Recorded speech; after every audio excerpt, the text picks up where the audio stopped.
Hi friends, இந்த share market கரெக்ஷனில் நிறையா stocks வந்து 52 வீக் லோ வரைக்கும் டச் ஆகிருக்கு.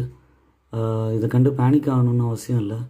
இது ஒரு ஆப்பர்ச்சுனிட்டியாக தான் நம்ம பயன்படுத்தி நல்ல நல்ல ஸ்டாக்ஸு, நல்ல ப்ராஃபிட்டு, நல்ல பிஸ்னஸ் இருக்கிற ஸ்டாக்ஸாக வந்து நம்ம ஐடென்டிஃபை பண்ணோம்னா லாங் டேர்மில் நல்ல ரிட்டர்ன் கிடைக்கும். சில ஸ்டாக்ஸ்லாம் வந்து பார்த்திங்கன்னா 52 வீக் லோ போயிருக்கு. அதில் ஃபஸ்ட்டு வந்து அதானி க்ரீன் எனர்ஜி பிஸ்னஸில் அதானி சைடில் இருக்கிற லீடிங் கம்பெனி. அதுக்கப்புறம் ஏஷியன் பெயிண்ட் பிஸ்னஸில் one of the leading company in India. Bank of Baroda, Bharat Forge, இதெல்லாம் கூட 52 வீக் லோ போயிருக்கு. பிபிசிஎல் கூட வந்து லோவாக இருக்குது. பட் வந்து உங்களுக்கு வந்து நல்ல டிவிடெண்ட் கொடுக்கக்கூடிய ஸ்டாக்கு. இது குறைய வந்து நீங்கள் அக்யூமுலேட் பண்ணலாம் எஸ்ஐபி மெத்தடில். அடுத்தது கனரா பேங்க், நல்ல பேங்க்கு. பட் ஆனால் மார்க்கெட்டோட கண்டிஷனால் இறங்கியிருக்கு. கொஞ்சம் இறக்கங்கள் வரும்போது இது கன்சிடர் பண்ண முடியும். அடுத்தது வந்து இன்ஃப்ராஸ்ட்ரக்சர் சைடில் டிஎல்எஃப், அப்புறம் டாக்டர் ரெட்டி லேபரட்டரிஸ், இதெல்லாம் ஒரு லீடிங் கம்பெனி. கெயில், நல்ல டிவிடெண்ட் கொடுக்கக்கூடிய ஸ்டாக்கு. இதையும் கூட நீங்கள் கன்சிடர் பண்ணலாம். அடுத்து ஹீரோ மோட்டார் கார்ப், இந்தியாவிலே லீடிங் வந்து 2 வீலர் கம்பெனி.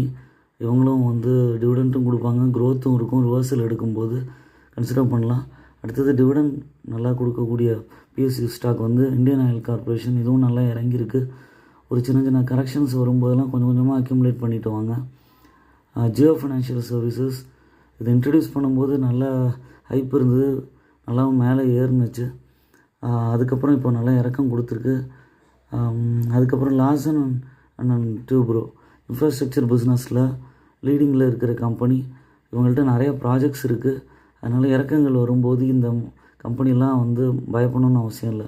அதே மாதிரி தான் பிடிலைட் இண்டஸ்ட்ரியும் வந்து ஒரு நல்ல கம்பெனி. உங்களுக்கு வந்து இறக்கங்கள் வரும்போது அக்யூமுலேட் பண்ணலாம். இதில் மேஜராக வந்து BPCL, IOC, GAIL, Hero motor corp, Indian oil corporation, Larsen and Toubro, அந்த மாதிரியான கம்பெனிஸ்லாம் வந்து பார்த்து கொஞ்சமாக வந்து இறக்கங்கள் வரும்போது அக்யூமுலேட் பண்ணிங்கன்னா உங்களுக்கு வந்து லாங் டேர்மில் ஒரு 3 to 5 years அந்த மாதிரி வரும்போது உங்களுக்கு ரிவர்சல் எடுக்கிற சமயத்தில் மார்க்கெட் கரெக்ஷனுங்கிறது வந்து இது டெம்பரரி தான்.